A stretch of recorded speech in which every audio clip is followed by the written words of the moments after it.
Bien, buenas tardes con todos los presentes, con todos los participantes.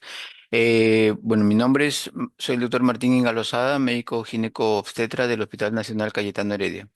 Para esta fecha vamos a tratar el tema de menopausia.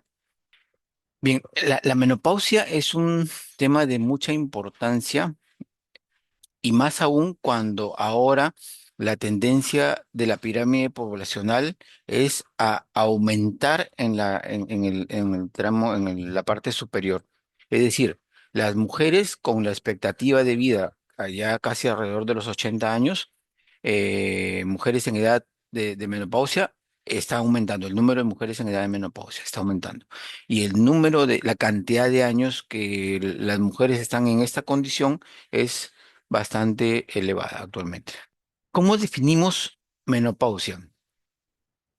Ahí menciona dos condiciones: cese permanente de la menstruación tras el agotamiento de la actividad folicular ovárica. Esa es, digamos, la manera funcional de definir menopausia. Así, o sea, el ovario simplemente deja de funcionar, tiene una etapa reproductiva, después llega una etapa en que el ovario va a dejar de funcionar y ahí en esa condición ya vamos a decir, estamos en menopausia. Clínicamente, ¿cómo lo diagnosticamos? Cuando la mujer deja de menstruar durante un periodo de 12 meses, podemos considerar que la paciente ya está en menopausia. ¿Por qué se necesita que sean estos 12 meses? Porque en el transcurso, el periodo de perimenopausia puede tener fases ondulantes, es decir, la FSH, que es un poco la hormona que nos va a dirigir en este camino, puede estar en fases de elevación y otras fases de caída. Entonces no se define hasta que cuando ya finalmente llega la menopausia, se eleva y se mantiene elevada. Ya. Eh, Hay pacientes que, por ejemplo, dejan de menstruar 3 meses, 6 meses y luego vuelve la menstruación. Entonces, en ese caso, digamos, todavía no se va a considerar menopausia, sino mientras no transcurran los 12 meses sin menstruación. Y luego también mencionar que sin ninguna otra causa patológica o fisiológica evidente, es decir, mientras no haya otra condición que esté causando esta ausencia de menstruación. Por ejemplo, pueden haber pacientes que usen métodos anticonceptivos, por ejemplo, el ampolla de 3 meses. Puede haber una menorrea de más de 12 meses, todo el tiempo que usa, 3 años, 4 años, 5 años, pero eso no significa que haya menopausia. Algunas otras condiciones patológicas también. Cuando hay elevaciones o trastornos hormonales, básicamente una hiperprolactinemia, problemas de tiroides, también pueden ocasionar periodos de amenorrea prolongados. Entonces, fisiológicamente es un estado de hipoestrogenismo hipergonadotrópico.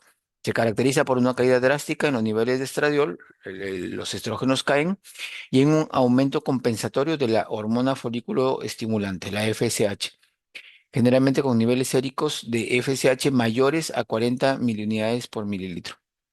Entonces, esto por laboratorio podemos determinar menopausia cuando solicitando solo FSH. O sea, si queremos determinar menopausia. FSH, encontramos esa FSH en un valor por encima de 40, podemos considerar menopausia. A grosso modo, la FSH de 5 a 10 es en edad fértil. De 10 a 20 o 30, perimenopausia. De 30 a más, 30, 40 a más, ya se puede considerar menopausia.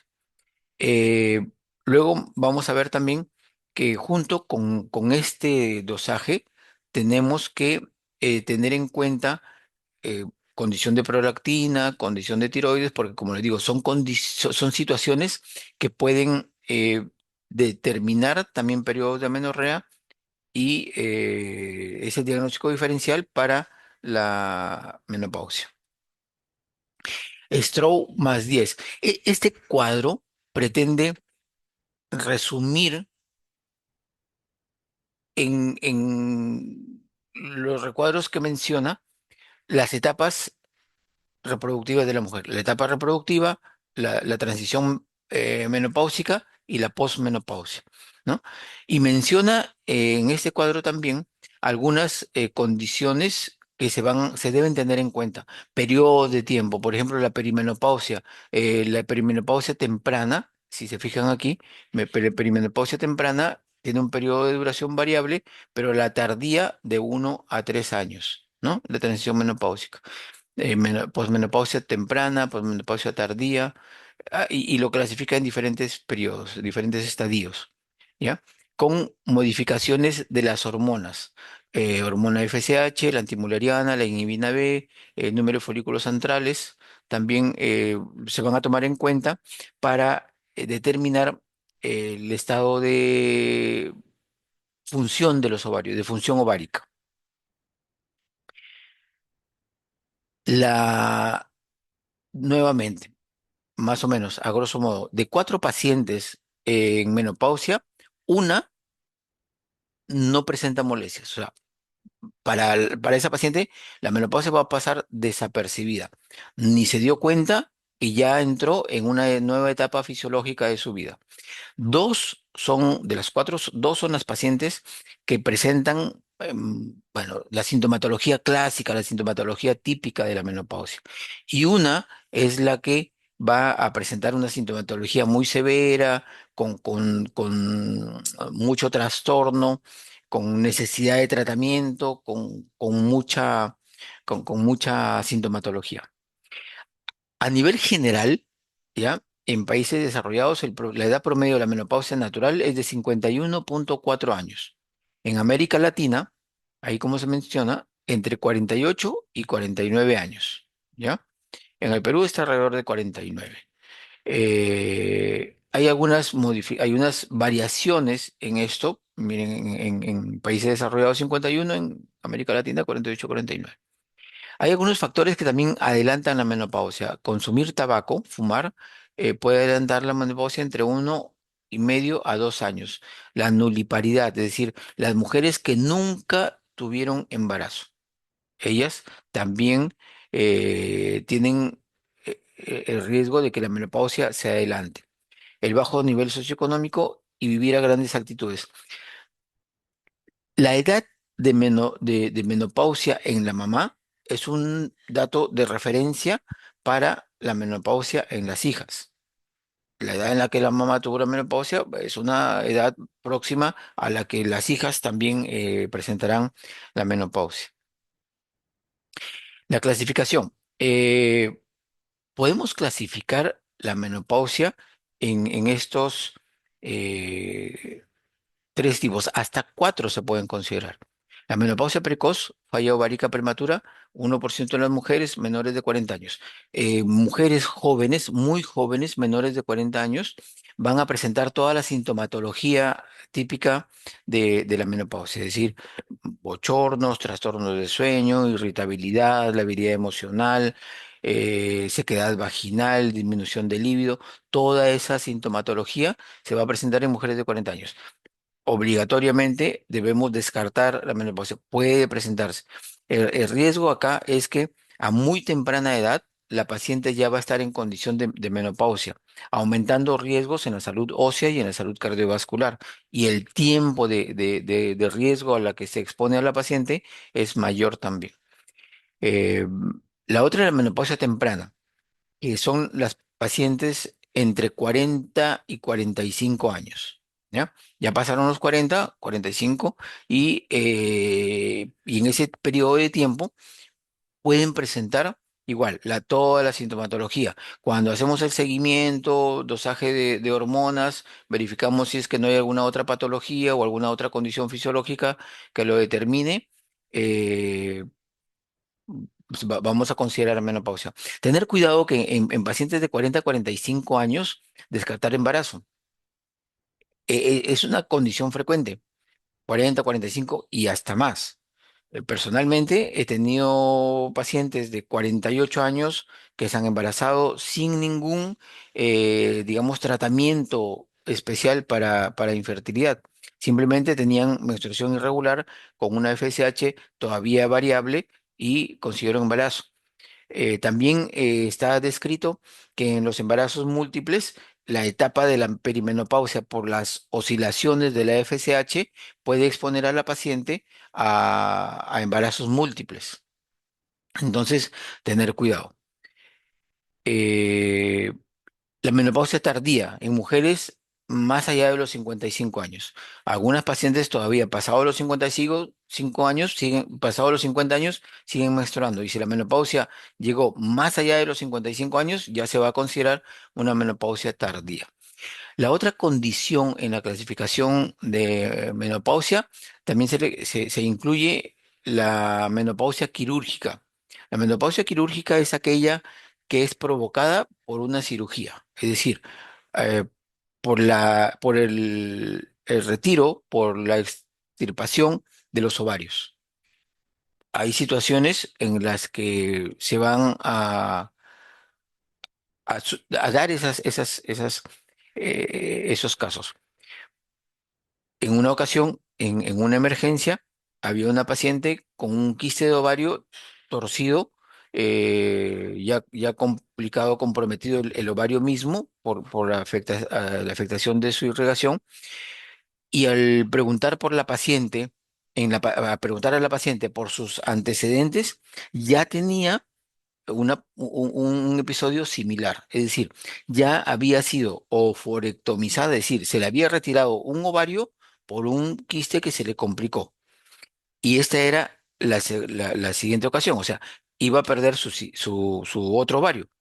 Es decir, esa mujer joven, alrededor de 25, entre 25 y 30 años, iba a quedar menopáusica, pero por la situación que se le dio, la cirugía, ¿no? Entonces, eh, pueden darse situaciones así, o situaciones en las que por algún otro problema, una adenomiosis o un endometrioma, se tiene que extirpar el ovario, o un teratoma que complica el ovario, no se puede rescatar ninguna parte y el otro se nos complica, o alguna se va a tener que retirar los ovarios, y esa va a ser considerada la menopausia quirúrgica.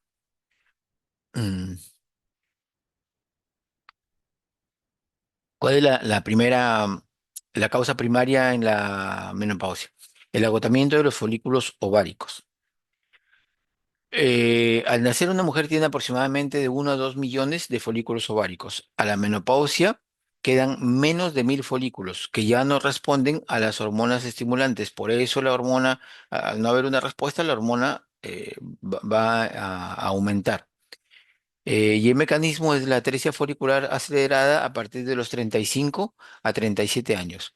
Es básicamente esto. Como vimos al inicio, eh, en la definición, es el cese de la función ovárica. La menopausia es el cese de la función ovárica. Entonces, se dan condiciones genéticamente programadas que van a determinar que el ovario que tenga cambios fisiológicos que van a condicionar ya digamos, el término de su función. Es decir, va a llegar la menopausia. El ovario deja de funcionar y se instala la menopausia. Ahora, en ese tránsito hacia dejar de funcionar, van a ver, es donde se presentan todos los cambios que son, digamos, ya conocidos, ¿no? Al fallar los ovarios, se pierde la retroalimentación negativa que los estrógenos y la inhibina ejercen sobre la hipófisis. Esto es parte de fisiología que explica por qué esto no van a, se va a dar, digamos, la situación de elevación y modificaciones en las hormonas. Como consecuencia de esa falla ovárica, hay un aumento masivo de la hormona folículo estimulante y la hormona luteinizante. El hipoestrogenismo, descenso drástico del estradiol, y los valores de diagnóstico, como ya habíamos revisado antes, entre 30 a 40, por encima de 30 a 40 ya esto se van a considerar valores de menopausia. Y los valores pueden seguir aumentando, o sea, puede ser que encuentre pacientes con 60, 80, 100 miliunidades internacionales por mililitro para el valor de la FSH. Entonces, eh, hay pacientes en las que, por ejemplo, se les tiene que retirar el útero. ¿no? Miomas, tienen hemorragias, anemia o adenomiosis, o en una cesárea, ¿no? Porque se le quedó acretismo placentario, se quedó pegada a la placenta o hizo atonía, hay que retirar el útero, ya. Pero los ovarios quedan. ¿Cómo vamos a monitorizar el momento en que esa paciente eh, llega a la menopausia con el FSH, con dosaje de FSH periódico? Porque la manera clínica o clínicamente vamos a saber que esa mujer está en menopausia cuando dejó de menstruar. Pero si a una mujer de 40 años, por ejemplo, le retiramos el útero, no vamos a tener manera de monitorizar la menstruación, porque es una mujer que ya no menstrua. Ya no vamos a poder tener ese parámetro para considerar clínicamente en qué momento está en menopausia. Entonces, dosaje de FSH, dosaje periódico de FSH, por lo menos una vez al año. Puede ser dos veces al año, cada 6 meses, ¿no? Un dosaje de FSH y vamos a encontrar un momento en el que la FSH ya empieza a elevarse y otro en el que ya la FSH se mantiene elevada. ¿Por qué empieza a elevarse? Porque a veces puede ser que encontremos una FSH en 40 o 50, pero después la encontremos en 20 25 o 20, digamos. Podría ser. Entonces, eso todavía es perimenopausia. Pero cuando está 50, 60 y la otra en 80, ya dos, ya digamos que ya nos va a determinar que esa paciente ya está en menopausia, ¿no? Los síntomas vasomotores. Los síntomas vasomotores, el más conocido, el más evidente, los bochornos, ¿no? Los bochornos son la sensación de calor que tiene la paciente, y es básicamente en la parte superior del torso, ¿no? Digamos, de hombro, como si fuera un busto, de hombros hacia cara, rostro, cuello. Eh, la paciente siente calor y es bastante evidente cuando, por ejemplo, en épocas de invierno, todos estamos abrigados con frío, digamos, con sensación de frío, y estas pacientes están que, como si fuera verano, quitándose la ropa o sudando y sudando manifiestamente, o sea, con sudor, ¿no? Con humedeciendo las ropas a veces, ¿no? Entonces, incluso requieren de baño para eso. Eh, Acá pueden presentarse diversos grados. Hay pacientes que pueden tener uno o dos bochornos al día y otras que pueden tener 15 o 20 veces, digamos, exagerando, ¿no? Ya esos episodios durante el día. Esto, lo que va a determinar la necesidad de algún tipo de tratamiento adicional. O sea, no, digamos, ahí podríamos ya necesitar de tratamientos hormonales, ¿no? Es el más frecuente de los síntomas. Está presente, como dice, se describe, en el 75 al 80% de las mujeres. Y es manifestación de una disfunción del centro termorregulador en el hipotálamo debido a la deprivación de estrógeno. Entonces, eh, ese, esa deficiencia de estrógeno afecta la función del hipotálamo y se manifiesta como sudoraciones, como bochornos. Entonces, como le digo, es el más frecuente y es el más llamativo. Lo que más esto se va a notar en las pacientes. Incluso hay pacientes que esto necesitan, digamos, por ejemplo, de algún paño, alguna toalla para estarse secando porque la sudoración es bastante evidente y a veces muy, muy intensa. Síndrome génito urinario. El síndrome génito urinario combina manifestaciones de dos aparatos, el aparato genital y el aparato urinario. ¿Qué va a producir en la parte genital? Sequedad vaginal, hipotrofia de los órganos genitales externos y en la parte urinaria con un condicionamiento a un mayor riesgo de infecciones urinarias por cambios que se dan a nivel del pH vaginal también y por cambios en la mucosa de la zona genital. Esto, ¿cómo lo podemos evidenciar? Las pacientes en esta etapa van a tener mayor frecuencia de infecciones urinarias o mayores molestias similares a infecciones urinarias. Muchas veces sí son infecciones y en muchas otras también se van a ser simplemente molestias urinarias, van a ser como una cistitis, ¿no? Y algunas hacen cistitis intersticial también. Entonces, todo eso hay que tenerlo en cuenta. Eh, Otra manifestación de este problema del síndrome genitourinario es la sequedad vaginal. ¿Cómo se manifiesta? Algunas pacientes van a referir la sensación de sequedad vaginal en sí mismas y otras lo van a referir al momento de tener la intimidad. Generalmente al momento de iniciar la intimidad, ¿ya? Entonces, esa sequedad vaginal que ellas presentan al momento que se manifiesta con el dolor al inicio de la intimidad, también es una de las molestias principales en el síndrome genitourinario. Y la dispareunia, bueno, prurito escosor. Hay pacientes que van a sentir escosor, ¿no? En la zona genital, que es la manifestación de esa sequedad vaginal, es la manifestación de esa atrofia vaginal, es la manifestación de esa disminución de hormonas en la zona genital. Y la dispareunia, bueno, que es el dolor al tener la intimidad. Ya, como ya les digo, la sequedad va a condicionar ese dolor. Esto generalmente va a requerir de tratamiento tópico, tratamiento local y también con hormonas. Cambios en el pH vaginal y mayor riesgo de infecciones urinarias, como les mencionaba anteriormente. Son pacientes que con bastante frecuencia van a tener o llamémosle inflamaciones urinarias del aparato urinario o infecciones propiamente dichas, requiriendo en algunos casos simplemente el uso de hormonas y en otros vamos a necesitar también el uso de antibióticos adicionales a ello. Bien, otro aspecto muy importante en la menopausia es la osteoporosis, ¿ya? La salud ósea y la osteoporosis. La osteoporosis puede, se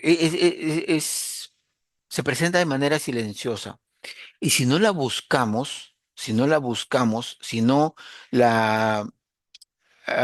tenemos el cuidado de solicitar pruebas que nos informen del estado de osificación de los huesos, entonces de la densidad mineral ósea, no lo vamos a poder determinar, sino ya se va a manifestar con fracturas. Fractura de coles, fractura de cadera, fracturas lumbares. La imagen típica de la abuelita hace años, ¿cómo nos presentaban a la abuelita? Una viejita encorvada apoyada en un bastón, ¿no? Esa curvatura de la columna no es más que la manifestación o la expresión de microfracturas vertebrales que van acortando el tamaño de los cuerpos vertebrales y van condicionando la curvatura que al final presenta la paciente. Entonces, ese es otro de los aspectos bien grandes. ¿Cómo se detecta esto? Con una densitometría ósea, ¿no? La densitometría ósea nos va a informar. A partir de los 40 años ya podemos empezar a buscar estos datos. Una densitometría ósea nos va a ir informando. Y en muchos pacientes jóvenes todavía, entre 40 y 45 o máximo alrededor de los 50, ya van a presentar osteopenia, por ejemplo, que es la condición previa a la osteoporosis, ¿no? Es la normalidad, osteopenia y osteoporosis. Hay que considerar también otros aspectos acá, que la salud ósea tiene mucho que ver, mucha relación con la vitamina D. En el metabolismo óseo, la vitamina D es uno de los factores clave. ¿Ya? O sea, no solo el calcio del que podamos ingerir, que podamos esto metabolizar, sino también la vitamina D. Participa de una manera muy importante en ese metabolismo. Eh, y como parte de este screening, de este tamizaje, no solo la densitometría, sino también un dosaje de vitamina D. Eh, La disminución del estrógeno va a permitir la aceleración de la pérdida de densidad mineral ósea, la pérdida de masa ósea.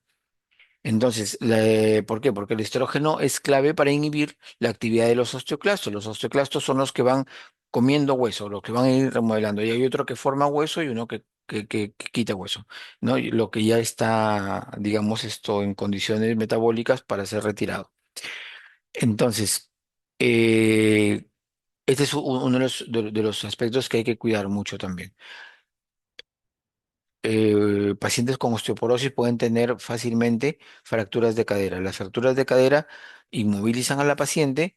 Hay cirugía para prótesis de cadera, pero también una paciente postrada por una fractura de cadera puede ver afectado su metabolismo y muchas otras complicaciones que se pueden ir presentando posteriormente. Entonces, a tener en cuenta eso. Riesgo cardiovascular. Otro aspecto muy importante. ¿Ya? Por eso es de interés eh, hacer una evaluación, seguimiento y manejo de la menopausia actualmente, porque este riesgo de la salud ósea y el riesgo cardiovascular son los principales en la etapa de la menopausia. Y vamos a tener pacientes que están desde los 40, 45 o 50 años hasta una esperanza de vida de alrededor de 80 expuestas a esos riesgos. Es decir, van a estar durante 30 años o durante 40 años expuestos a esos riesgos. Entonces debemos de cuidar la calidad de vida y la salud de esas pacientes en ese periodo. Cambios en el perfil lipídico, aumento de LDL, ¿ya? Disminución de HDL, también por la disminución de la actividad, porque esto hacemos poco ejercicio, la dieta contribuye, esto no metabolizamos como cuando a edades como cuando se hacía, como cuando hace el organismo de manera automática en edades más tempranas y la disfunción endotelial postestrogénica. También ese es otro de los factores que va a determinar el riesgo cardiovascular. Entonces va a haber infartos, hipertensión, ¿no? En las pacientes menopáusicas. Cambios psicológicos y cognitivos, la habilidad emocional, irritabilidad, eh, es también uno de los aspectos muy llamativos, muy evidentes, la irritabilidad emocional. Es decir, la mujer que en etapa de perimenopausia o ya en menopausia se enoja fácilmente, ¿no? De situaciones o condiciones mínimas a problemas grandes, se enoja, desfoga con uno, desfoga con otro, problemas de pareja, problemas con los hijos, problemas con el entorno laboral, problemas con el entorno familiar. Y lo otro, lo que no vemos, es la labilidad emocional. ¿Por qué? Porque después esa paciente se pone mal, se pone a llorar, se pone sentimental, muy frágil y todo, y eso generalmente, a veces las pacientes no lo hacen visible. Entonces, a eso hay que apuntar, hay que preguntar cuando tenemos ya en consulta a la paciente, averiguar por esos datos, averiguar si se presentan esto. Y si hay algún acompañante, generalmente a veces son las parejas, bueno, las parejas pueden dar fe de lo que está sucediendo, ¿no? Ahí es cuando se van quedando pues sin platos, sin ollas, porque todo lo revientan, ya. Puede suceder, puede suceder. La asociación con la interrupción del sueño por sofocos nocturnos, ese también es algo que se da, o sea, los bochornos que son parte de toda esta sintomatología de menopausia, de perimenopausia, pueden alterar el sueño. Pero además de eso, van a haber trastornos propiamente del sueño en la mujer con perimenopausia. Una mujer que se acuesta a una determinada hora, se levanta a otra determinada hora, ya es su costumbre, pero ¿qué sucede de pronto? Que se acuesta más tarde y se levanta a la hora de siempre. O se acuesta a la hora de siempre, pero se levanta más temprano y después ya no le da sueño. O que se acuesta a la hora de siempre, se levanta a la hora de siempre, pero en el transcurso se despierta más de una vez. Entonces, son diferentes formas de presentación en lo que respecta a la alteración del sueño y que debemos averiguar para ver qué es lo que pasa, qué está sucediendo o cuál de las formas está presentando la paciente con toda esta sintomatología. Bien, ahí está. Insomnio, conciliación y mantenimiento, relación directa con la apnea del sueño y trastornos de sudoración. Bien, esto, bueno, acá no se menciona, pero también hay el problema de la disminución de la libido. Disminuye en cierta forma eh, el deseo de intimidad en la mujer, ¿no? No hay mucho interés como cuando en las edades previas, ¿no? Entonces, como que va alejando, va disminuyendo y eso es paulatino y es parte de toda esa eh, situación. Por eso a veces es conveniente hacer la consulta con la pareja para que la pareja entienda que, bueno, no es que no que haya perdido interés en la persona o que a veces se piensa que tenga otra relación o situaciones que se pueden imaginar por la conducta de la paciente. Entonces, es parte a veces de todo ese cuadro. Bien, mencionaba al inicio un poco el diagnóstico diferencial. Cuando hacemos, sobre todo en pacientes, pues, si es una paciente de alrededor de 50 años, es parte de lo que vamos a solicitar, pero más que todo como un dato de referencia. Pero si es una paciente, por ejemplo, de 40 años, que no usa anticonceptivos, no usa ninguna medicación, que no tiene ninguna enfermedad, digamos, y que de pronto ya tiene 8, 9, 10 meses sin menstruar, hay que descartar que no sea una menopausia precoz o una menopausia temprana, si es pasado los 40 años. Entonces, tenemos que hacer el descarte de hipertiroidismo. ¿Cómo lo hacemos? Simplemente pidiendo un TSH, ¿no? Porque también se puede presentar hipotiroidismo, ¿ya? El TSH es el screening. Si el TSH sale alterado, completamos con todo el perfil tiroideo. Si el TSH sale normal, ya no hay necesidad de hacer más búsqueda en hormonas de tiroides.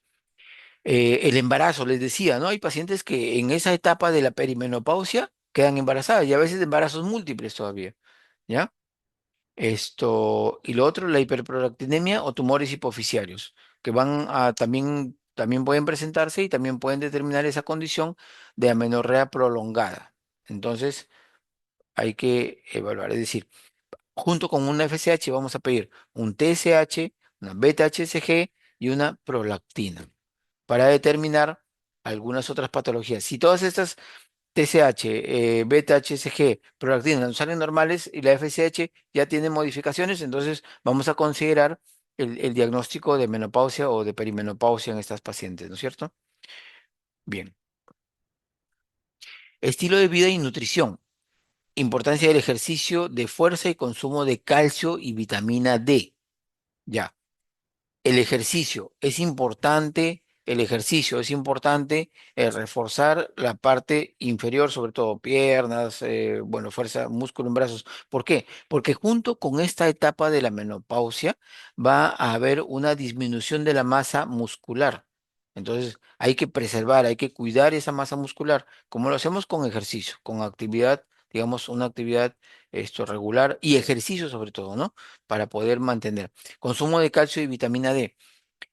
Bueno, el calcio, hay alimentos que contienen calcio, alimentos que contienen vitamina D y van a tratar de cubrir los requerimientos nutricionales diarios de cada persona. Respecto a la vitamina D, si revisamos la vitamina D, ¿qué es lo que nos dice la teoría? Que la principal fuente de vitamina D es la exposición al sol. ¿No es cierto? Bien, de acuerdo. Eso es lo que dice y es cierto. Pero consideremos que actualmente la exposición al sol tiene riesgos, ¿no? Riesgos por la radiación, riesgos aumentados en pacientes con piel clara, ¿no? Si tienen alguna otra condición previa, más riesgo todavía. Entonces, y bueno, dice que son 15 minutos y de exposición plena al sol. Bueno, entonces exponerse 15 minutos diarios al sol puede tener sus riesgos con afectación de otras condiciones. Bien, entonces, otra fuente de vitamina D, productos marinos, pescado, mariscos, algas. Leche también tiene vitamina D, huevos también tienen vitamina D, pero por ejemplo, para la dosis diaria recomendada de vitamina D se necesitan 2 litros de leche o alrededor de 2 litros de leche diarios o 20 huevos diarios. Entonces, llegar a esa cantidad de consumo de esos productos, difícil, ¿no? Fácilmente no llegamos a la semana y ya estamos repleto de esos alimentos. Entonces, productos marinos, por lo menos una o dos veces a la semana, si se puede. Y el dosaje de vitamina D, ¿ya? Es muy importante el dosaje de vitamina D para, para saber cuál es nuestra condición, para saber si estamos en deficiencia, reponer esa deficiencia y luego darle dosis de mantenimiento para los valores, mantener los valores de vitamina D en su rango normal. Bueno, cesación tabáquica y reducción de alcohol o cafeína para el control de síntomas, también, ¿no?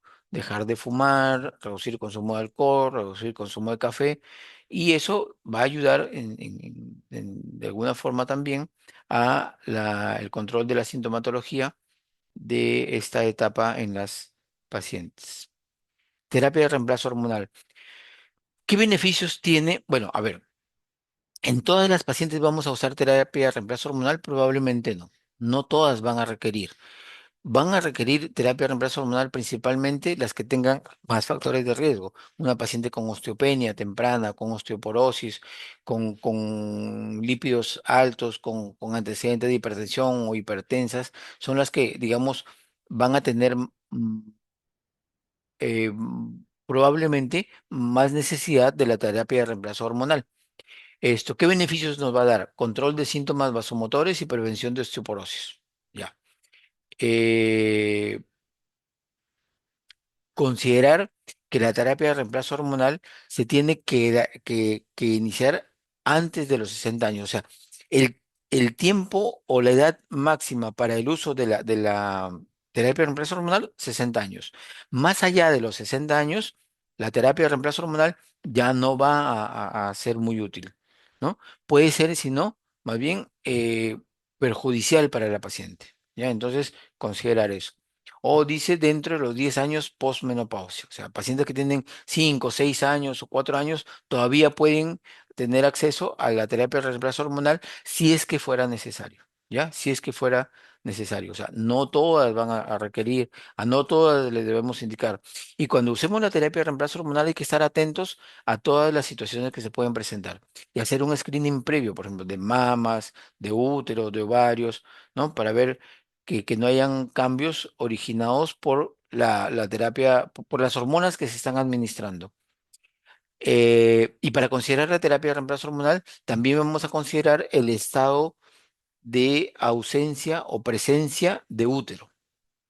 ¿Ya? O sea, puede ser que los componentes de la terapia de reemplazo hormonal sean diferentes en una mujer con útero, o van a ser diferentes en una mujer con útero que en una mujer sin útero. ¿Ya? Entonces, eso también hay que tenerlo presente.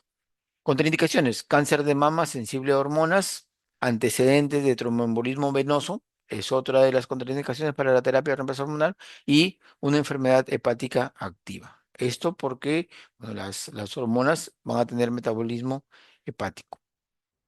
Seguimiento y prevención a largo plazo. Eh, Mamografías, ecografía transvaginal, ecografía de mamas, Papá Nicolau, densitometría y perfil metabólico anual. Las pruebas, aquí está más o menos resumido, pero las pruebas mínimas para la prevención en pacientes menopáusicas, 5. Papa Nicolau, ¿ah? Papa Nicolau. Ecografía transvaginal, ecografía transvaginal.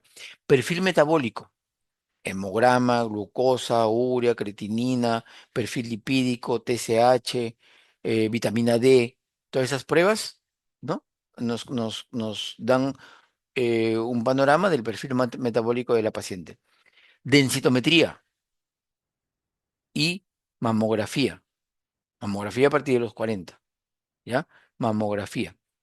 Eh, y varias veces, muchas veces también, la mayoría de pacientes, en la mamografía necesita ser complementada con una ecografía de mamas. En la ecografía transvaginal, ¿qué vamos a ver? Cómo está el útero, que no haya miomas, que no haya adenomiosis, cómo está el endometrio, que no hayan pólipos, que no haya hiperplasia, que no haya quistes en los ovarios. El Papa Nicolau, la función del Papa Nicolau, detectar cáncer de cuello uterino, ¿no? O idealmente etapas previas o iniciales de lesión por papiloma.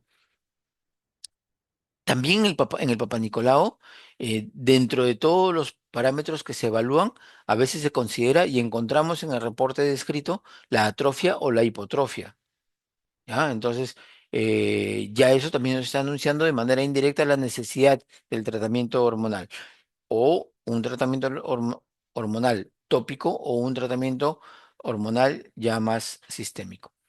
El perfil metabólico, bueno, todas las pruebas que le he mencionado, ¿no? Eh, Personalmente considero que la ferritina también debería ser una condición o una prueba que se incluye en este perfil metabólico, aparte de todo lo demás. El TSH también, ¿por qué? Porque está descrito la presencia de hipotiroidismo en pacientes que ya entran a edad menopáusica. La vitamina D es muy importante también. El problema con la vitamina D es su costo. El costo del dosaje de vitamina D puede variar entre 250 hasta 350, dependiendo del laboratorio donde les hagan la prueba, ¿no? Hay algunos estudios donde ya se está proponiendo hacer el dosaje de vitamina D con sangre capilar. Sería una maravilla. ¿Por qué? Porque además que es rápido, ¿no? Sangre capilar, así como cuando el hemoglucoté es el otro, ya. Es rápido, 20, 30 minutos para tener el resultado, es barato.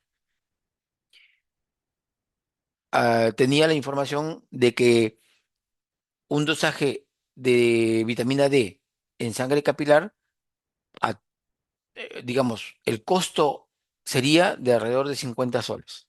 Sería perfecto, nos ayudaría un montón. Pasar de 250, 350 a 50 soles. A veces, solo el costo de la vitamina D es comparable a todas las demás pruebas, hemograma, ferritina, PCR, glucosa, urea, creatinina, perfil lipídico, TSH. Todo eso es casi el mismo valor que la vitamina D sola. Bueno, la densitometría, no olvidar la densitometría, ¿ya? Evaluar siempre los parámetros, evaluar bien la densitometría completa, que te evalúa esto, antebrazo, cadera y columna, ¿ya? Buscar osteopenia, buscar osteoporosis y si esto la paciente presenta algún grado de osteoporosis, antes de iniciar el manejo con calcio, hacer el dosaje de vitamina D y la corrección, si es que es necesario, de la vitamina D para poder eh, empezar luego el tratamiento con calcio o los antirresortivos, eso también hay que considerar. Bueno, muchas gracias por su atención. Espero que haya sido útil la presentación para todos los participantes